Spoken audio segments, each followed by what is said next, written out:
Happy Monday, ladies and gentlemen, Allincrypto here, and welcome back, guys, on this magnificent Monday for what is going to be nothing short of another jam-packed daily cryptocurrency market update.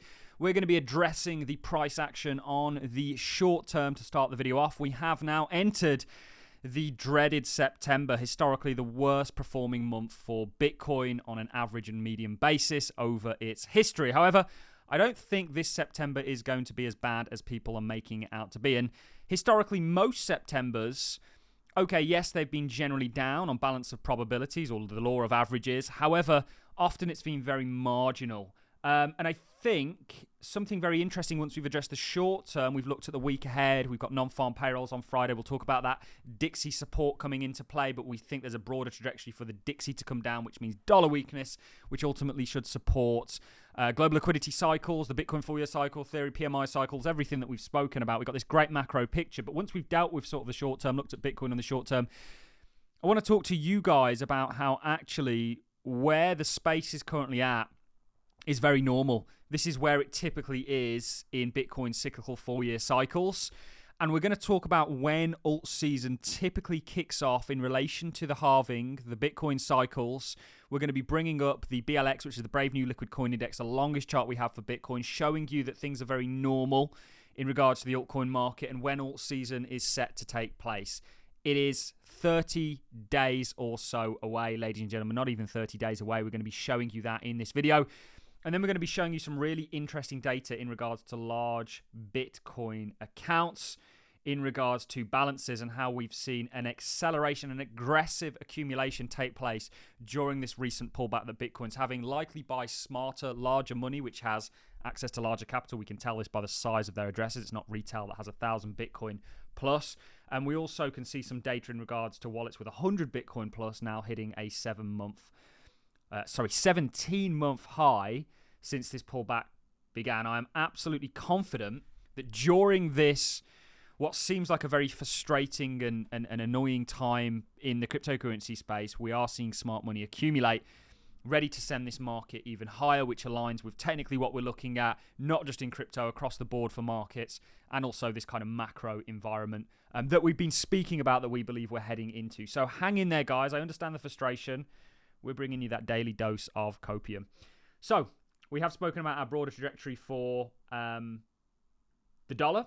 Now, the dollar is very significant. The Fed are the largest manipulator of liquidity through interest rates and thus their currency. When the dollar's strong, it means people are typically moving out of markets into it. And when it's weak, vice versa. You know, liquidity is more forthcoming in a weak dollar environment. And this has very much been following the trajectory that we thought it was going to be on. Remember, we got back into the markets here for crypto.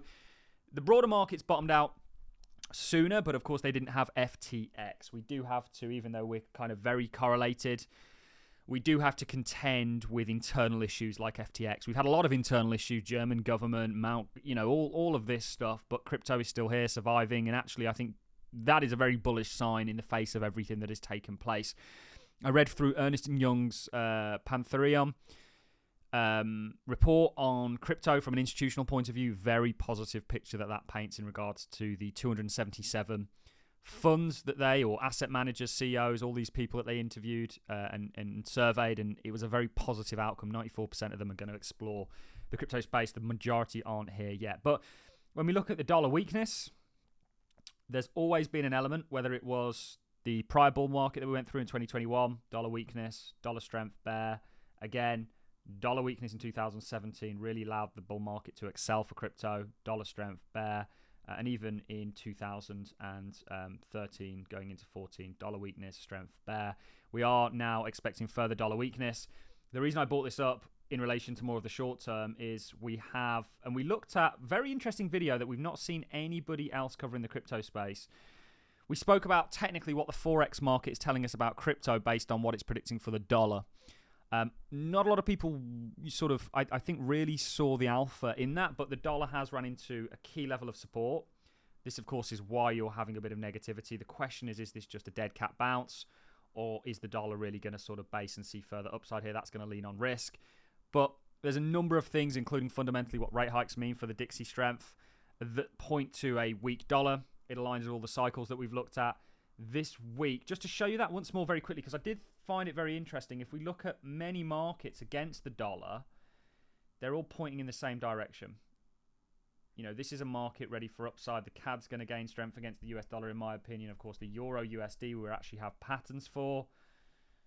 And this is very much following the trajectory that we set out for it. We've shown you this previously, GBP USD. Just to quickly fly through this, very much following the trajectory we've set out for it. Yen USD, we think has very much bottomed, likely going to set up broader continuation. I'd like to see some sort of a setup in this right shoulder. Something like the Ars USD. The dollar's going to be weak, and that should see the markets do very well. And there's this great macro picture behind us. Of course, we have, towards the end of the week, most importantly for me, on Friday, US non-farm payrolls. So this is really going to be the one to watch. I think we've got the likes of PMIs, US jobless claims, US ISM manufacturings, ADPs. It's going to be an interesting week, so there's likely going to be volatility, but it should be more directional. And of course, the Dixie is going to come into play with that. We believe that Bitcoin is in a broader uptrend, and that this is just a descending pullback in very much the manner that you pull back in a broader uptrend, in an uptrend generally. And that is ultimately going to lead to upside continuation. Likely there's a bull flag that takes you to 130k, and then we're going to see 151. And I don't think it's going to stop there. And we are essentially consolidating around the sort of midpoint of, I'd like to see maybe something set up here in the short term, just like you had a smaller setup of this broadening descending channel. So I'd like to see some sort of a setup come here that we break out to. Once we take this high, it's on. If you look at the altcoin market, it's really just capitulated under Bitcoin's weakness. There's very little, certainly from a retail point of view, retail interest is at bear market lows. In fact, for certain projects, even lower. And that is, or what seems negative on the surface is actually very positive, certainly for you guys that are speculating on the crypto market. If you think about the month that we're in the UK, back to school, back to work, summer's over. We never really had a summer here in the UK. Luckily for me, I'm flying off to the Balkans this week. So Doviđenja to anybody that's out there. Or not Doviđenja, Dobar dan. Doviđenja is, of course, goodbye. So I'll maybe be catching a little bit of rays, but it's a lackluster week, September, really. But the best months for the markets are towards the back end of the year, certainly into next. That very much aligns with how the kind of stage is set. And I want to just reassure people that in regards to crypto, it's exactly where it should be. So we know that Bitcoin typically moves. This is how I started my career off, was studying the Bitcoin 4-year cycle theory all those years ago when we first started covering it. Certainly we were looking into it more broadly when we didn't have a public channel. But if you look at where Bitcoin typically is in relation to the halvings, it's nowhere near all-time highs. It's kind of still in this sort of basing phase, just sort of broken out, sort of waking up. The anomaly with this cycle is this is the first time ever Bitcoin's gone and put in a high pre-halving. Now, this is obviously due to institutional interest. If you look at where the altcoin market is, it's generally where it should be in relation to the halving. And we know that the reason Bitcoin, Ethereum, and Sol have done as well as they've done is due to institutional involvement. There's clear evidence for that. We've shown you that in many, many coin share reports, or up until a few weeks ago, a month or so ago, Sol had the more inflows from ETPs than Ethereum. Obviously, Ethereum's now taken it over massively with the ETFs. Altcoins are exactly where they should be historically, and the reason that they are not where Bitcoin is because they haven't had the same factors that Bitcoin has had. Now, when is Altseason going to start? Well, let's take a look at the BLX, the halvings, and when Altseason takes place. And you can see post-halving, so the halving takes place, Bitcoin dominance typically starts to roll 224 days after the halving. That was the case back in 2016 going into 2017. If you look again at the halving that took place on May 2020, you can see that it took, again, coincidentally perhaps here, it's amazing how well these things get followed, 224 days for Bitcoin dominance to really start to roll. And if you look at where we are currently 168 days out, and 224 days will take us into the back end of October, November. And that is when we're likely going to see a BTC DOM rolling. That's likely going to align with Bitcoin breaking this sort of broadening structure that it's in and seeing that further continuation, which is really going to see altcoins accelerate. When you look at BTC Dom, if you guys haven't considered becoming a Patreon, guys, do go and check the link out in the description. It is well worth it. The first thing you've got to do is go and watch yesterday's update. We spoke about that Bitcoin mining stock that we think is going to, from where it currently is, I think it's something like a 25x, and I think there's actually scope for it to go higher than that. But for a mining stock, it's one that I've got a lot of my own family into. We sort of talk about that because there's some news relating to it that came out yesterday that was sort of shaking people. But we are expecting BTC Dom to roll. This aligns with ETH BTC, Sol BTC. It's a matter of time. Does it have one final stab up before it does that? Could that occur in September? Potentially, but moving into October, the typically more bullish months, certainly looking at cyclically, when BTC Dom starts to roll, the stars are very much aligned. Also, we know we're getting those rate cuts. The macro stage is very much set. Also, in yesterday's video, we look at, I think, well, we always cover a hell of a lot of charts because we want to sort of get people used to charting. But we looked at a lot of small cap US stocks that are all positioned in the exact same manner, along with housing ETFs across the board, Europe, UK, so on and so forth, FTSE breaking. There's a really bullish stage ahead of us. This could be why they're wanting to sort of increase capital gain. We are definitely going to get increased capital gains tax here in the UK. The interesting thing in regards to this pullback that Bitcoin's currently been going through is during this time period, this is the BTC balance, new wallets over 1K, including spot ETFs, custodial wallets, exchanges, and miners. So really, during this pullback, these larger wallets have seen, and this is from Lark Davis, actually a really good guy to follow. I'll give him credit for this because he does come up with some great information. I don't have the sort of time to watch his YouTube, but he puts up some great information like this, so you've got to give credit where it's due always. You can see the aggressive accumulation that has been taking place during this pullback. It's very much setting the stage. Remember, we've got targets potentially, depending on that neckline being broke, for total 2, for others. You're looking at a $5, $6, $7, $8 trillion market, I think, by the time this is done. Potentially into next year. It could move that fast, ladies and gentlemen. Remember, market cap is a derivative.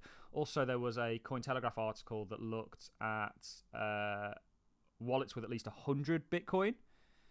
And you can see this is at a 17-month high. And this has got aggressive during this sort of last leg here. Because people, the risk's sort of diluting at this point. Certainly, selling may come back in St. Leger's Day. The risk's very much diluting. People are going to start to increase positions. Once Bitcoin sort of takes direction, you watch your altcoins fly. I think this is going to align with Bitcoin dominance rolling. So this was a very interesting chart. Bear this in mind. We also have news consistently in regards to ETF inflows, in regards to Binance inflows, in regards to a basket of things that all point and suggest the same thing. You've got to be in it to win it, guys. We always get, and I think it's an unwarranted comment. So if we go ahead and we look at the altcoin market generally, so we'll use total 2 because that's obviously everything excluding Bitcoin. Our entry back into the crypto space was here. And this is what everything excluding Bitcoin has generally done. Now, a lot of altcoins are really just here. If you could go back and have the opportunity to accumulate down here, ready for this, you'd probably have done so. I think there's the same opportunity setting up today again. So when we get these comments on, oh, you're wrong on the sort of positioning that you're in regards to the crypto space, there's no lows being taken here, ladies and gentlemen. And we still think you've got this beautiful picture and setting up ahead. And we continue to speak regularly about why we think all that is. Just on a little side note, a lot of altcoins really got hit hard during this pullback. They're kind of back in their accumulation range, ready for that continuation. We have released our market mastery course. I know many of you have taken it, and we're looking forward to your feedback. On that note, ladies and gents, I'm going to love and leave you. Always an absolute pleasure. Hang in there. We've delivered your daily dose of copium. It's coming, guys. And we want you guys on the right side of history. That's it from me, ladies and gents. I'll see you all in the next one.